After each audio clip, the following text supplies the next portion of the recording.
We have 2 words today, Harrisburg. Utility and unity. Utility, new park space you'll actually use, plus detours that actually help. And unity, those flyers at the parade, neighbors chose each other over hate. And our kids, they deserve steady leadership. Let's talk John Harris. So tell us, comment, where are you watching? Where are you watching? Where do you get your news from? And what is your best workaround, your best 19th Street workaround? Let's set the vibe.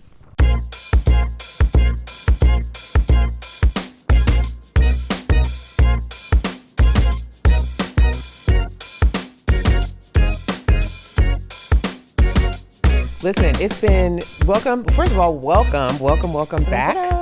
Elyse and I are back with you here on River City Vibe, and you know the motto: culture, commerce, and conversation.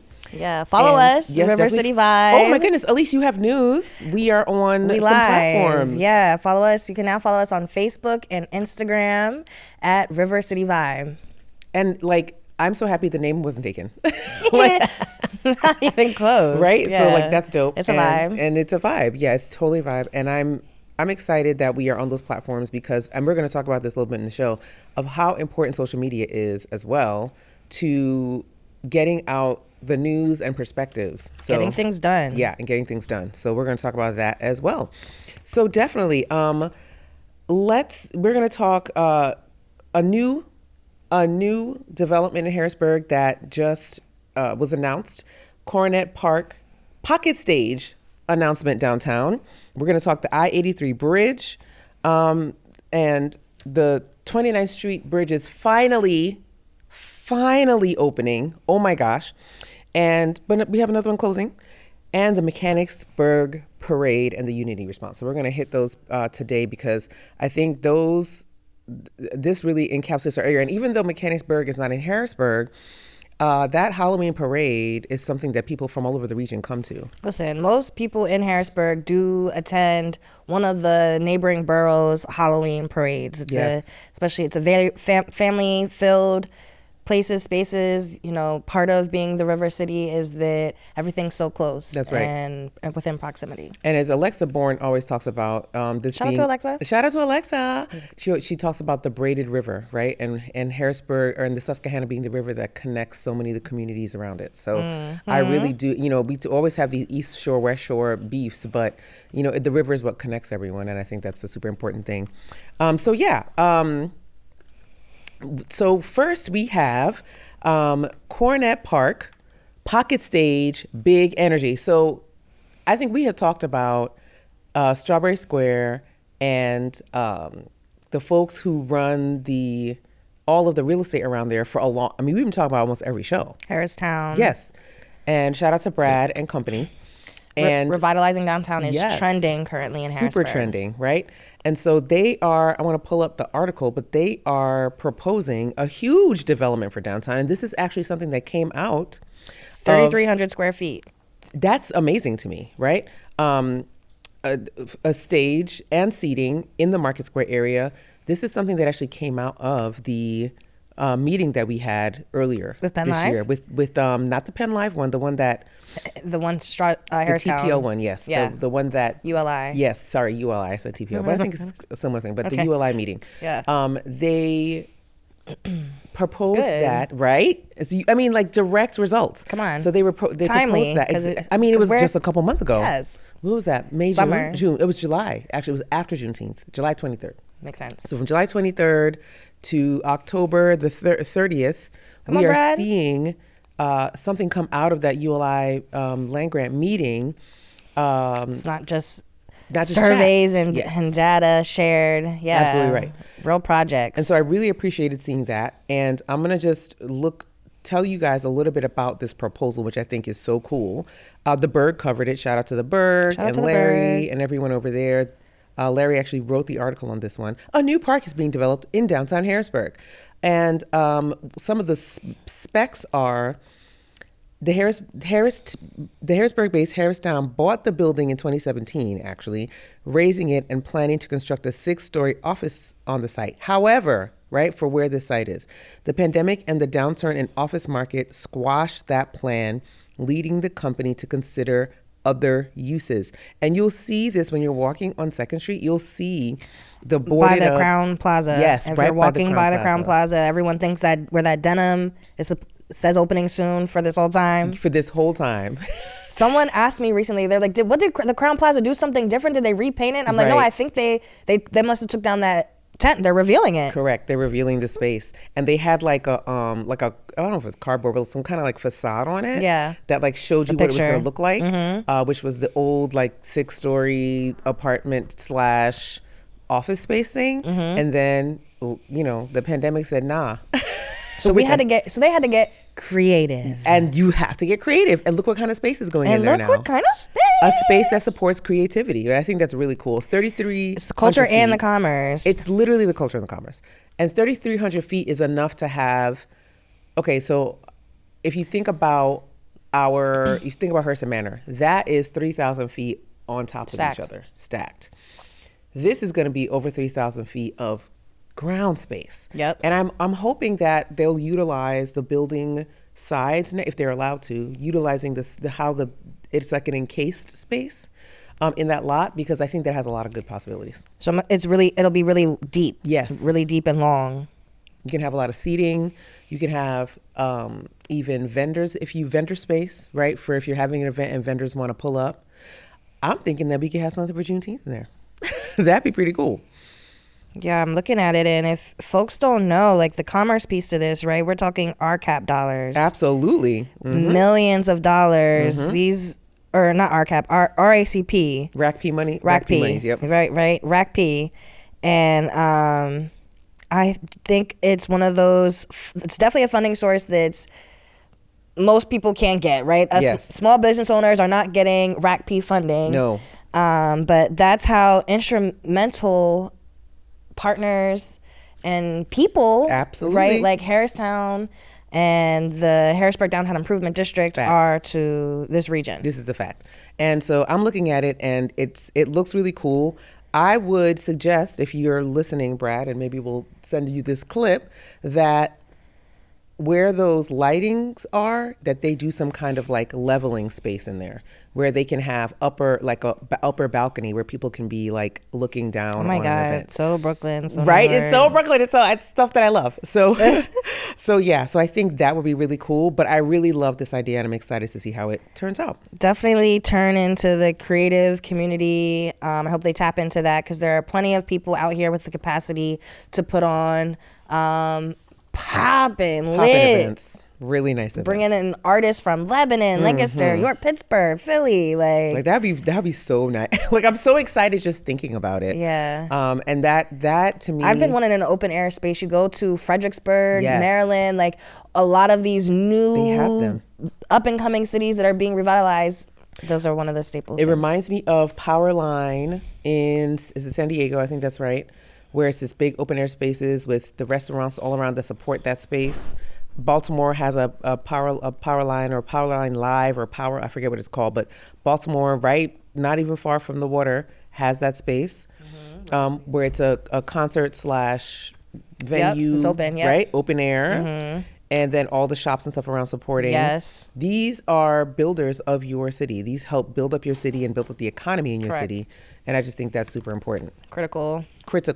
Well, speaking of development and building up a city and the surrounding areas, the I-83 detours and bridge closings and openings are ongoing. But I don't know, have you been driving lately on I-83? Have you had a reason to drive around? I'd be so lost when I do get out there. Oh my These God. bridges just be gone, and entire like complexes, right? It's like not there. Housing I'm like, gone. where am I? The houses that used to be there are gone, but now there's a brand new road. I don't know if people have driven on it. I mean, you drive it every day and every week, and you don't realize what's happening until like they open up the other side of the road, and you're like, oh my gosh, this is a new road. And so one thing that I do when you're going towards the mall and going towards 29th Street, there is a drain that is now in the middle of the highway. And every time I ride across this drain, I'm like, are they going to move? Are they going to move this drain? I gotta pay attention. Can you move a drain? Like, these are the questions I be having in my head when I drive over this drain every time I'm going that way. And we all do. We're all driving over the drain. But it's interesting to see how after so many years of development, that bridge is finally open. I am just in awe of that and how that works. This is what they call heavy highway industry. My husband, Basir, knows all about this. He works in heavy highway now, which I think is super cool. Yeah. Yeah, and I'm just like, holy cow, 29th Street Bridge is going to be open. It's one of those things that, like you said, you probably don't even really pay attention to the opening and closing of the streets and things. Not at all. The amount of money that indicates, so many people are trying to, some narratives are divest of Harrisburg, divest of Harrisburg. Yes. No. There are projects happening. There's money being invested. This is an example of one of those. Absolutely. A huge one.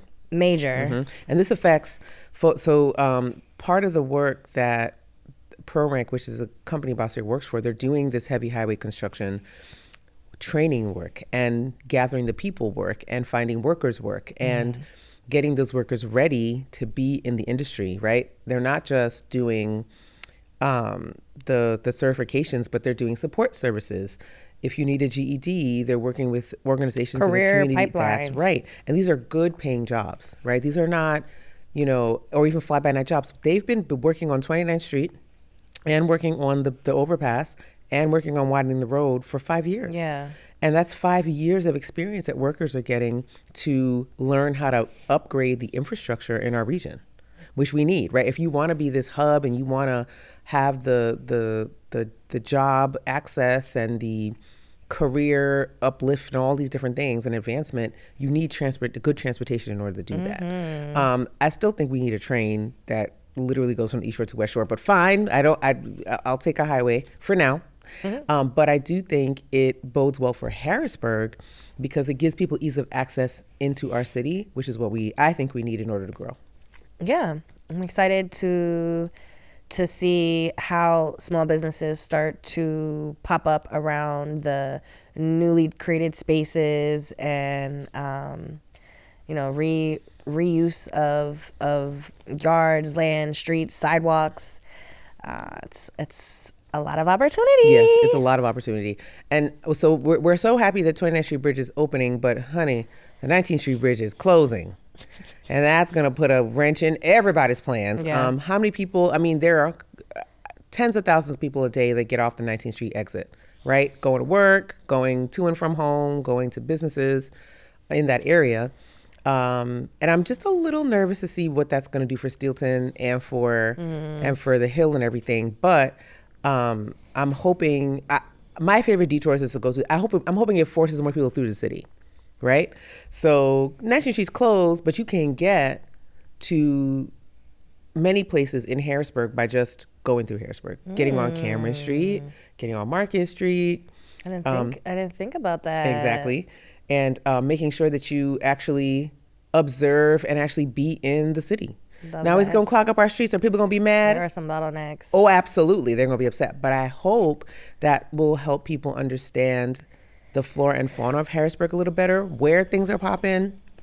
I always go back to Miss Gloria and the Latino, the LHAC, and she talks about how popping the Dairy Sheet corridor is. Experience that. Dairy Sheet's a great street to get up and down Harrisburg, all the way out to, what is that, Swatera Township? And where Get It Now is. And you can literally go from the heart of Allison Hill all the way up to 60th Street in 70, about 20 minutes, right? So we have pathways around, but it's going to be a pinch. It's going to be a pinch. But I think it's something that we can use to our advantage as a city. Again, we got to get creative, folks. Got to get a little creative sometimes. Got to get a little creative. And you should stop when you're driving around Dairy Street, you should stop by Tacos Mi Tierra and get a taco. Best, one of the top tier taco spots in Harrisburg for real. Top tier taco spots. So yeah, even though we are having a closing, grand opening, we are having a grand closing, there's still a lot to experience, and there are ways to get around in the city, even with, and as people have been doing the whole time. People have been coming down Paxton Street this whole time, coming way down Paxton Street and using that corridor since the 29th Street Bridge has been closed. So yeah, y'all, we are rebuilding Harrisburg. Let's go. Absolutely. This is going to be interesting. Next topic. Yeah, we got to talk about this topic. Speaking of East-West Shore unity, I'm gonna let Elyse take this one because I think you have a great perspective on it. So I've been TikToking, and I literally just came across this scrolling.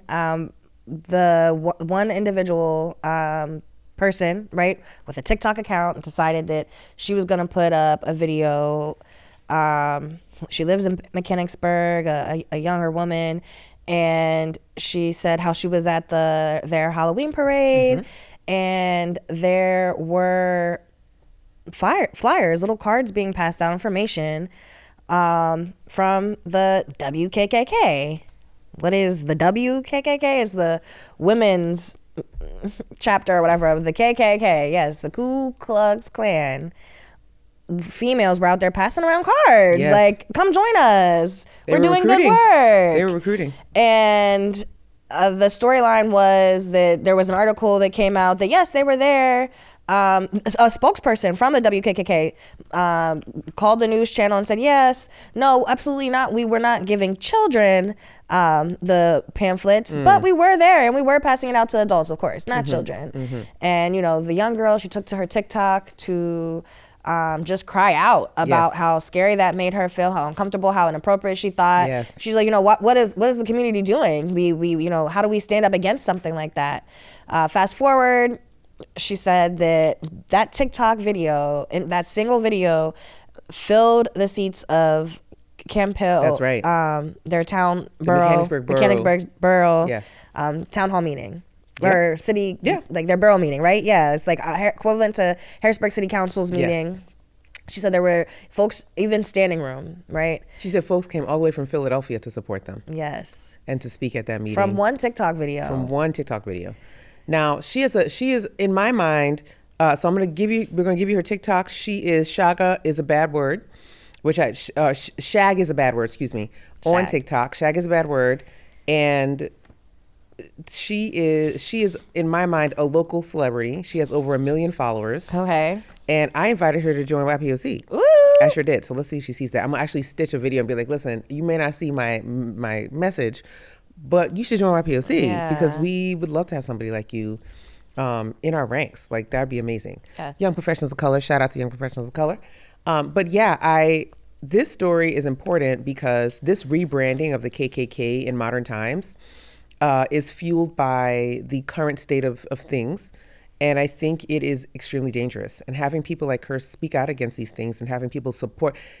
You regional folks know, Mechanicsburg is a very interesting place. We used to live in Mechanicsburg, but not in the borough proper. We lived in Lower Allen Township. And it's one of the reasons why we moved, because of how difficult it was to be black in that place on the West Shore, to be black or brown. And our very good friend Alicia Washington, she lives in Hampton Township, and she used to live in Mechanicsburg borough, literally right down the street from where this town meeting took place. And what's difficult about that is things like this are happening where the rebranding the KKK is asinine to me. Like, it is completely insane, but that's what's happening. And the political climate is fostering this nationalistic, America first. And I'm putting America first in quotes because it's literally leaving America last. You know what I mean? With these ideas. But it was difficult to live there because folks did not respect the contributions of black and brown folks. We're seeing ICE raids now. I watched ICE raids happen in the apartment complex down the street from my house for years before people are seeing this on the news. Black and brown communities have been attacked forever and for a long time. And in recent times, right prior to what we're seeing now, like, we're seeing all this stuff happening across the country. I watched ICE agents batter around people's doors and take them and their children out of their homes in the Muslim community on the West Shore, right?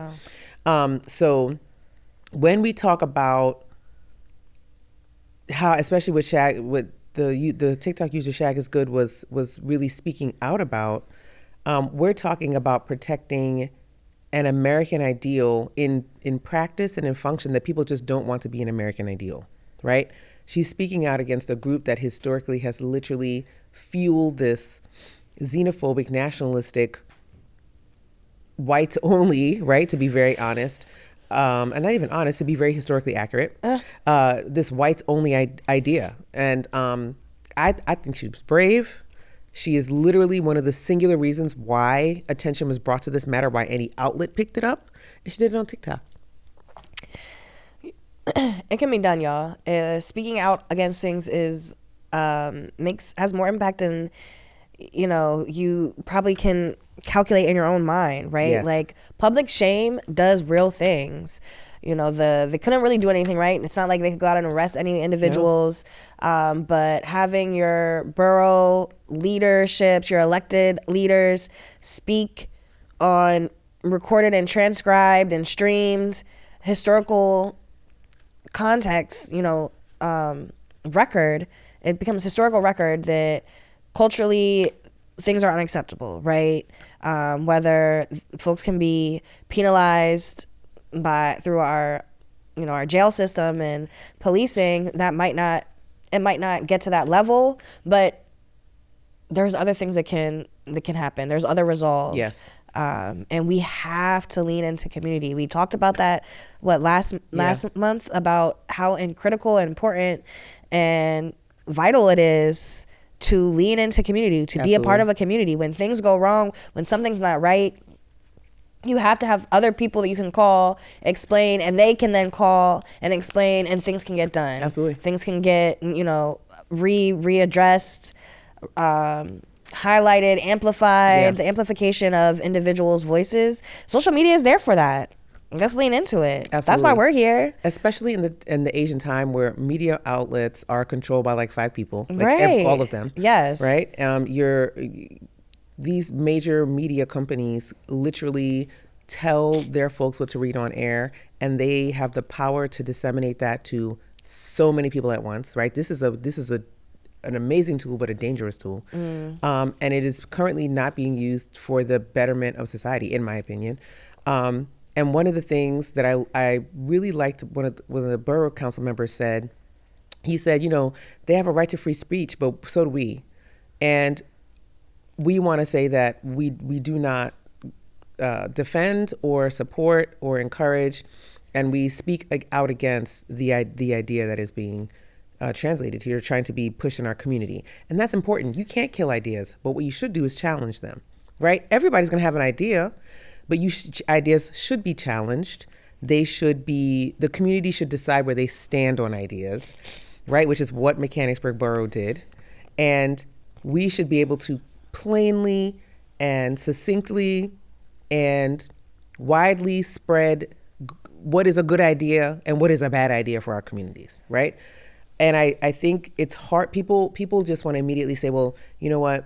Kill that idea. No, ideas can't be killed. It is a constant reformation of society. You're constantly making society. You're constantly making community. And these ideas have to constantly be held, into the light. And if you don't hold them into life, you just kind of say, oh, well, that doesn't really. What we've been saying to now is, oh, the racists are going to die out. That's what we've been saying. Die out where? They're not dying out. It is a community activity to constantly be challenging ideas of racism, sexism, all these things in an effort to make a better society. And that's what I really love that Mechanicsburg Borough was able to do. Yeah. You guys, everything is political. Community is policy, and policy is for community. So for all those folks who have waited till now to speak their opinion, to speak out, to speak to and within their own communities, right? Shag said how she didn't speak at the town borough meeting because she knew that she would be required to write down her name and her address and say that on record. And she didn't want to do that, so she spoke to the news article where she could stay anonymous. And she was able to do that and still have impact because she leaned into others. She brought others in, and you communicate within your community. So all those folks, all my friends, the Harrisburg feeds on Twitter and Facebook and TikTok, everyone who's saying like, I don't do politics, I don't talk about politics, you're wrong for that. And shame on you. I see a lot of people speaking. Shame. I see a lot of people talking about things relating to SNAP benefits and, we're here because of this and that. We're here because we're not talking about the issues before they happen. Facts. Right? We're here because people want to not do politics all the way up until they don't have what they need to get through the rest of the week, to get through the rest of the month. Right? And you're too late, too bad, right? What's done is done. We need to be talking now about who we're putting into office. Absolutely. In November. We locally, there Speaking are of so November. national there are national decisions Absolutely. that are that will trickle down and impact things that you don't even know. It's not even a trickle down anymore. It's not even trickle down. We're not getting SNAP benefits in November because the government cannot function right now. We're not getting them. The whole people in our community right here, Harrisburg has one of the highest ALICE scores. ALICE basically talks about the folks who are the working poor, and it has a score for this. And we have one of the highest ALICE scores of people who are working, who are on SNAP. And the rhetoric around folks who are working, then still need food stamps, is weird to see that how come they don't just get better jobs. I would like to say that I am unemployed, and I have been on the job market since June the 3rd. I've applied for over 600 jobs since June, right? I've done at least 40 to 50 a week. I have not found a job. I am more than qualified, right? I have used my unemployment wisely to try and pay my mortgage, that's all it can do. And I haven't gotten on SNAP only because I have a savings and I can draw down from that. But listen, if I don't get another job in the next couple of months, I might have to apply for SNAP. Will it be there for me? Who knows? Right. But back to the working poor. There are people who have jobs, work 40 hours a week, and still have to have SNAP. Let's talk about it. Right? So this idea that it's a trickle down is no longer the case. It's not trickling anymore. Okay? It's hitting people in the head. Even the programs that are supposed to kick in when SNAP benefits are no longer available aren't kicking in. Government is totally broke and shut down for that purpose. And the saying that I like to say here is that I see my friends and especially older family members say is, you may not do politics, but politics is going to do you. It's going to do ya. You got politics is going to do you. Done okay? Up. And it's done up. Exactly. As Yanni would say. Shout out to Yanni. So it is... we done up right now. It's a sad case. It's a sad case. And people didn't want to talk about it till too late. We got to talk about it. You have to have conversations. You have to have more brave conversations like Shag. That be like, what would Shag do? What would Shag do? WW Shag do. If you're on Facebook and you're on Instagram, I dare you. I double dog dare you. I beg folks. Use the platform for real community building. I beg. Within your own community, your own friends and followers, your people like you, those folks who care about you and you care about them and you're engaging with them. Bring up a topic that's happening in the schools. Absolutely. The kids. Everything has to do with policy, and we have to build the world. We have to build the world, and we're starting here. I love that saying. You might not be able to change everything, and you can't change the world, but you can start with the little corner that you're in. And we love to talk about how small of a town Harrisburg is. That means that we have more power. That's what it means. And in times of political unrest and political upheaval and all things we're experiencing, you do have to shore up the local. Get involved locally.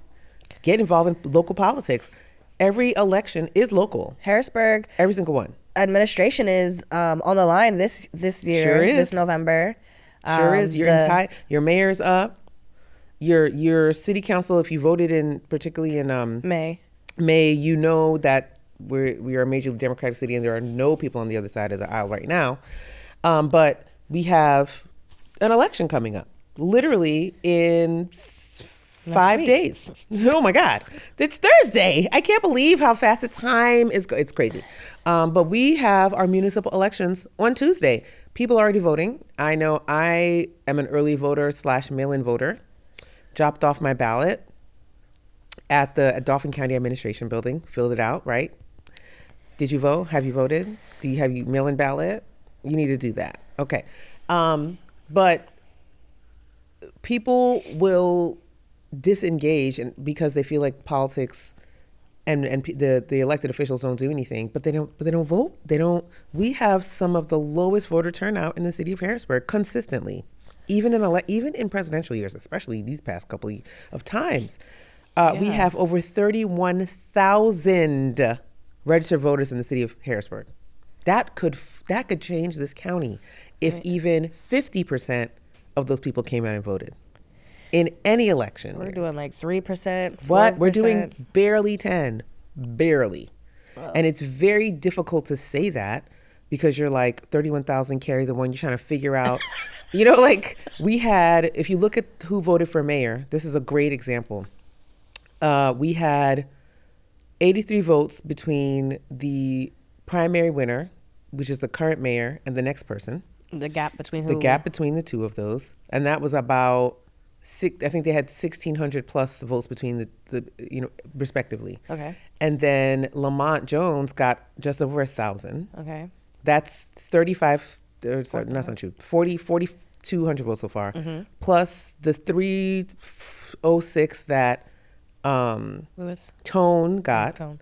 And I think Lewis got about 90 when all was said and done. 100, okay. So that's less than 5,000 people who picked the mayor. Right. And it's like, do the other people just not care? Do you just not care? 31,000 Do we really people. think that not voting is better than voting for a mayor you didn't want? Like, you'd rather just let other people's vote matter? And I can't do that math. 31,000 people. Help me do the math, can vote. What's the formula to not voting? What is the formula? What is the result? The math is not mathing. Voting. It's not mathing. The result is 0, obviously, right? Like, it's not a good result. And I can't, when I ran those numbers one year, I think the highest that I've seen was about 8,000 out of 31,000. Yeah. Whew. What do we do? What can we do? Look, if you have not voted, if you're considering not voting, I want to know. What could be done to get you to vote? You're registered. That's the other part. They are registered. It's not that they're not registered. We're talking about the registered vote. We want to push people to register too, those non-registered. Yes, absolutely. What can we do to get you to at least register? Step 1. But can we activate registered voters? 31,000 registered voters. The city is 49,900 something. It's like plus or minus, like right on the cusp of 50. We lost a few in the last census. We're right. That means over 2/3 of our city is registered to vote. Join a community, y'all. Join a community. And learn and come to. We have Topics Tuesday every Tuesday at YPOC/Culture and Commerce event, and we talk about these things every week. So we won't harp on it too more, but please go and vote. Please vote. Please don't feel like your vote is wasted, and run for office. In a city like Harrisburg, it doesn't matter which side of the aisle you run on. And I'm saying that strategically because we have Dan Miller right now. He's running as a Republican. We have Wanda Williams running as a Democrat. And people are forecasting that the current mayor is going to keep the seat.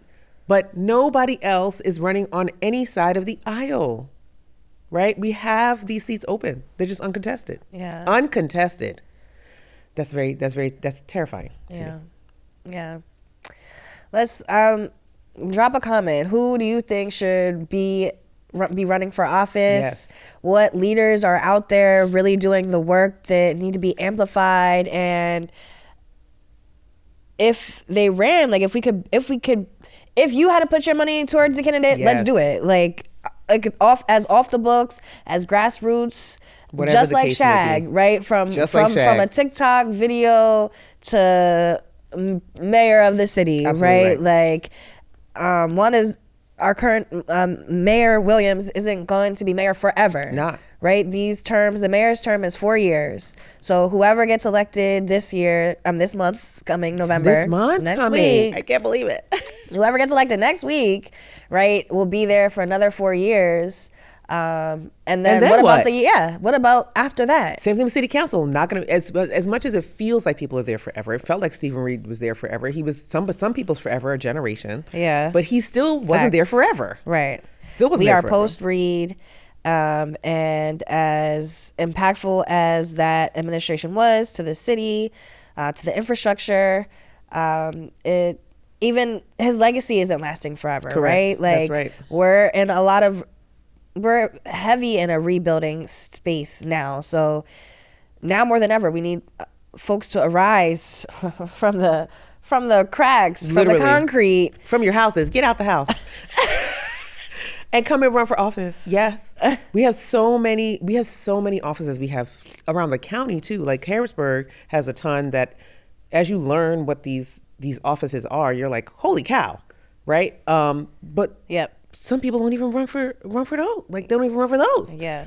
So I think it's super important that folks have to run. You have to get prepared to run. You know how I feel about this. Yes. I can talk about this all day. Let's keep going. Okay. All right. We are going to talk about so we talked about the parade and then we talked about voting, which was our little caveat there. But we are going through a principal transition right here in Harrisburg at John Harris. John Harris. And Principal Sattel is leaving. And he hasn't been there too long. No, not really. It says 3 years, but it hasn't felt like 3 years. Yeah, there was an article that the Berg put out. Again, keeping us informed, the Berg. Yes. Thank you, the Berg. Harrisburg High School principal to resign at end of year. Yeah. End of, like, not the school Not the year, school y'all. year. In December. Yes. 2 months from now. And word on the street is he wants out real bad. And I'm very curious to know what it is that is making you resign before the school year's even done. Does the article say? I did not see anything. I didn't either. We have a somewhat new superintendent. Yes. So that's also something that I feel Shout like. out to Dr. Henry. Yeah. It's also still maybe settling into. That's been it's going to be a year, I think, for the new superintendent. It says Dr. Sattel became the interim principal in October 2024, following the resignation of Laquan Magruder. That was a whole case. Wow. Before that, he was the assistant principal. That's what it was. So he's only been the principal for about a year. I knew it hadn't been a whole year. Because I was like, wait a minute. He didn't even make it. He didn't even make it a full Since school July year. 2023, he was the assistant principal. Yes. Okay. 2024, 2025. Okay. Yeah. Carry the one. Not a long time. Okay. Not a long time. Who's going to be the next principal of John Harris? Who is going to be? We hear names are being floated. Yeah. I thought one of our friends and colleagues was the interim, but I don't think he is. Shout out to Dom, though. He is the 9th grade principal. Mm-hmm. And I think it's Dr. Henry is being very gracious in his work. Over the past 3 years, Dr. Sattel has been deeply committed to the Harrisburg School District and the John Harris campus. He has been a true champion of our students. His leadership, compassion, and dedication to student success will be greatly missed. So I think very diplomatic in that answer, but it does seem to be an upheaval for this person to be leaving in the middle of the school year. This is something, this issue with the principal is interesting because many of our school board members, school board directors that are also up on the ballot on the 4th, they have been very concerned about turnover and members of the community and parents. And they're just kind of like, okay, if you keep having to reset the leadership at the school every year, how are the students going to have any cohesiveness, especially the ones who are coming in who are new, who are seeing this turnover? It's very unserious, actually. And I know the kids feel that way a lot. You know, like, oh, well, you know, we don't even know who our principal is. I had one student say, oh, well, I don't know who the principal is. Yo, we need leadership at all levels. That's another level. And I was saying, like, we gotta, if you care at all, there are definitely ways you can get involved and even better understand it. So I've been substitute teaching. I've been to Casa's high school. Very cool. In Strawberry Square. I've been to Is that a part of our public school system? They count to some degree. They're in the Kelly. I did not know that. The party, the company that, that's included with the Harrisburg School District. Yep. Those same teachers. So I went to Sci Tech, their 9th grade. I was at Ben Franklin a few days as the English language class learners. 4th graders. So I'm dabbling, getting my foot in, and I've already heard, teachers are, everyone's doing the best they can. And we can't possibly depend on just our teachers.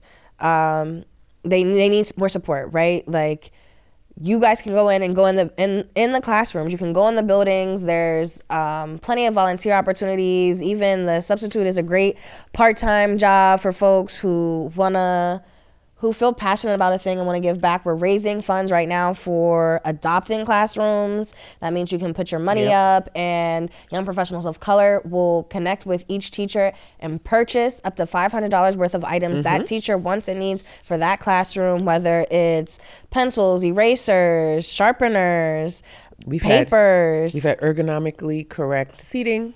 We've had gardens. We've had project-based. Yes. One of my favorite I've seen so far is the dummies to train on for CPR. We did 2 of those. They've done all kinds of cool like printers, fidget spinners, really things that people think I don't know how folks in the community think these things get into the classroom, but a lot of the time the teachers are purchasing these items themselves, these extra things. All of the items all they of are the items that are themselves. Extra. Yes. Those decorations that make the classroom warm and inviting, homey, inviting. For your bulletin boards and your this and all of those things teachers purchase out of their own pockets. If you want arts back in the schools, put some money up. Facts. Put some money up. Right. Support a classroom, adopt a classroom. Those funds are being taken away and redirected. Oh my gosh, yes. Nationally, and they won't be in the schools. We have to, if you're not using your voice, if you're not using your money, if you're not using your body and investing your time, move somewhere else. Get out of our city. Get out, please, get out. You can go across the river. Go somewhere else. Because literally, truly, we need the support. Like, it's serious. Yeah. Like, we're keying a little bit, but it's super serious. If you do not want to contribute here, why are you here? Maybe ask yourself that question. Why do you want to live in this city? Is it the only place that you feel you can live? Is it the cheapest place? All those things happen. The accessibility of living here happen because other people are involved. You get involved. Yeah. So a message to the future, John Harris, principal, we're here for you. We're here for you. We care about you. We love you. Much. And we need you. We need you in that position. We need you to stay. So YPOC, and we have adopted 2 Kimeka, classrooms. Call us. Yes. And we have 2 classrooms covered so far. We want to try to get to 15 classrooms. Yeah. So we have raised over $1,000, but we need You can more. give as little as $25 to a Harrisburg School District classroom today at ypoc.org. Period. That was nice. I like that. Nice YPOC plug. Yes. Yeah. So we are gonna get ready to wrap up here. So the thing that I want to do is just a little recap. Like, we talked about a lot on the show. We talked about voting. We talked about Mechanicsburg, even though it's not in Harrisburg. We know a lot of us in the city heard about that incident. It was buzzing in our streets, and supported the fact that the Mechanicsburg Borough Council absolutely stood up and said absolutely not. Like, we don't support those things. Shout out to the Borough Council. And it makes me feel really good being a neighboring municipality. Pride. Right? Big pride in that. To be like, you know what? We know what it means. We know what it means to stick your neck out like that and be on the right side of history, but stick your neck out like that in the kind of environment that exists. I remember one time, do you remember Sarah McDonald? She ran for the 103rd when she primaried Patty Kim. Do you remember this? And she got really upset. I remember this because she thought Patty had said something wrong by saying that there was racism afoot on the West Shore. Huh. And this was a very interesting thing that happened because she really tried to dig at Patty. Full disclosure, I'm a big Patty fan. But she really tried to dig at Patty by saying, well, what did you mean when you said there was racism on the West Shore? And I'm remembering this story because the lived experience of people tells us that there's racism everywhere, but it is a particular issue on the West Shore. And I hope, Sarah McDonald, this is for you, sweetheart, that you watched what happened with the Mechanicsburg Borough Council and what they did, so that you have a good example of what people like myself, Senator Kim and others meant when we were having that discussion, right? At that forum, I remember the forum very clearly that I moderated, and I was on the panel, about what it means to have racism on the West Shore. But anyway, it just sparked a memory. Right. We talked about the 19th Street detour, and we want We want people to go through the city. If 19th Street closes, it's okay. You can come right through Harrisburg and enjoy the beautiful things that we have here. You might take you a couple extra minutes to get home, but that's okay. Yeah. Enjoy it. There are new things popping up all over Harrisburg. We talked about Harrisburg Downtown Improvement District and the revitalization that's continuing. Yes. And doors are opening. Opportunities are coming specifically for creatives downtown. Oh, yeah. So tap in, y'all. That's another importance of community, so that you can someone can tap you in the right amount of time, so we can feature and see and hear and experience more of Harrisburg's culture. I'm excited art for Cornet culture. Park. Like we about to show out in Cornet Park. Yeah. It's about to be such a nice venue. Super I'm so excited excited for it.